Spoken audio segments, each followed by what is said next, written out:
ठीक है सर, यदि कराएं तो ये हो सकता है 44 सीटों पे आ जाए। चलिए ठीक है सर। 44 पे क्यों लाना चाहते हैं, मैं अब उसमें भी आप गलती से तंज कर गए क्योंकि आप पहले दूसरी तरफ से खेलते रहे। बहरहाल कोई बात नहीं, मैं गौरव भाटिया के पास जाता हूं और आपका सवाल सीधा गौरव भाटिया से पूछ रहा हूं। गौरव भाटिया वो कह रहे हैं जब आप बातचीत ही नहीं करना चाहते हमसे, जब 1 महीने से किसान बैठा हुआ है और आप बात करने का समय तक, तारीख तक देने को तैयार नहीं है, तो संसद मार्च नहीं करेगा तो क्या करेगा?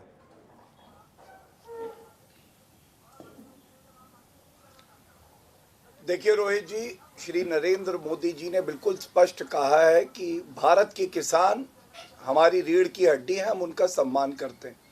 11 दौर की बातचीत हुई। अब आप ये बताइए, जब बातचीत हो तो उसमें अगर सरकार शर्त रखे कि पहले आंदोलन वापस लो उसके बाद बातचीत करेंगे, इसी तरह का जो रुख है, रवैया है, वो कुछ किसान नेता अपना रहे हैं। प्रदर्शन करने का हक तो है, लेकिन मैं 3 बातें आपको कहता हूं जो राकेश टिकैत जी ने कही हैं, और इनके पूर्व के जो बयान है उस पर बाद में आऊंगा। पुष्पेंद्र जी यहाँ बैठे हैं। पुष्पेंद्र जी, आप ये बताइए, राकेश टिकैत कहते हैं इंडिया गेट के पास की जो जमीन है उसकी हम जुताई करने लगेंगे। दूसरा, वो कहते हैं कि जो गोदाम है कंपनियों के वो हम तोड़ देंगे। क्या ये अराजकता नहीं है? क्या कानून इसकी इजाजत आपको देता है? और तीसरी बात, ये भी उनके मुंह से निकला कि किसान अपनी फसल जला दे। मैं आपसे पूछता हूं कि किसान अन्नदाता होता है, दूसरों का पेट भरता है, और अपनी फसल कैसे कोई किसान जला सकता है? आप मुझे बताइए। अगर आपके कोई भी बिंदु है, मसौदा लेके आइए। ये वो सरकार है जिसने एमएसपी दी। ये वो सरकार है जो 2 साल पूरे हो गए प्रधानमंत्री किसान सम्मान निधि के आज 1,15,000 करोड़ रुपए, 11 करोड़ 64 लाख लाभान्वित किसानों के अकाउंट में सीधा गए हैं। और कोई आपकी कमी लगती है, कोई आपको सुझाव देना है तो आप दे दीजिए और मेरे इन प्रश्नों का उत्तर दीजिए।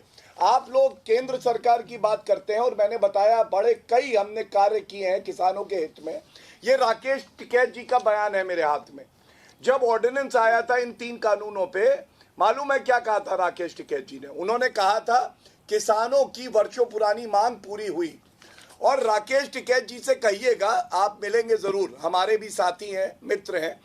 पार्लियामेंट के अंदर जाने का उन्होंने प्रयास किया था रोहित जी, 10,000 वोट नहीं मिले थे और जमानत जब्त हुई थी। आपको मालूम है क्यों?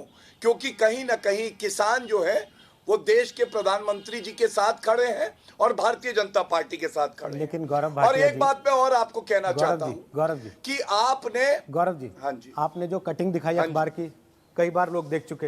हाँ, उस पर राकेश टिकैत से आपका सीधा संवाद इसी कार्यक्रम में हो चुका, बैठ के वो सफाई भी दे चुके, जवाब भी दे चुके कि उसके आगे पीछे भी उन्होंने कुछ कहा था, वो अखबार में मिसिंग है जो आप पढ़ के बताते हैं।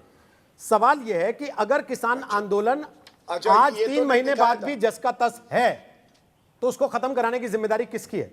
राकेश टिकैत की है या सरकार की है जो कहती है कि हम अभिभावक हैं और किसान को रीढ़ की हड्डी मानते हैं? जी, आपके प्रश्न का उत्तर एक मैं उत्तर देता हूं। मैंने आपको 3 बयान बताए। इंडिया गेट के पास का जो स्थान है जो बड़ा सेंसिटिव है, उसकी हम जुताई करने लगेंगे और गोदाम जो है वो तोड़ डालेंगे, और तीसरा फसल जला दो। अब मैं आपकी बात का उत्तर देता हूं। ये बयान उचित नहीं है। 1 मिनट, आप मुझे बताइए कि कल को कानून वापस हो, ये तो तय कमेटी करेगी, सरकार करेगी, बट मैं एक बात प्रश्न पूछता हूं, कानून वापस हो, 15 करोड़ का जो किसान है वो लाभान्वित है, वो खुश है इन कानूनों से, ऐतिहासिक बदलाव है, वो प्रदर्शन पे आ जाएंगे, वापस लाओ कानून। क्या अराजकता का माहौल नहीं होगा? लोकतंत्र क्या ऐसे चलेगा कि संसद में पारित कानून और कुछ किसान के जो लोग हैं या बिचौलिए हैं या जो विपक्ष की पार्टियां हैं वो नाराज होकर कहने लगे कानून वापस ले लो, अनुच्छेद 370 का संशोधन वापस ले लो, सीए वापस ले लो? ये तो अराजकता का माहौल आ जाएगा ना। इसीलिए मैं कहता हूं बातचीत से ही गौरव जी, जब 370 हटा, किसान भाई हो सकते हैं कश्मीर में जिनकी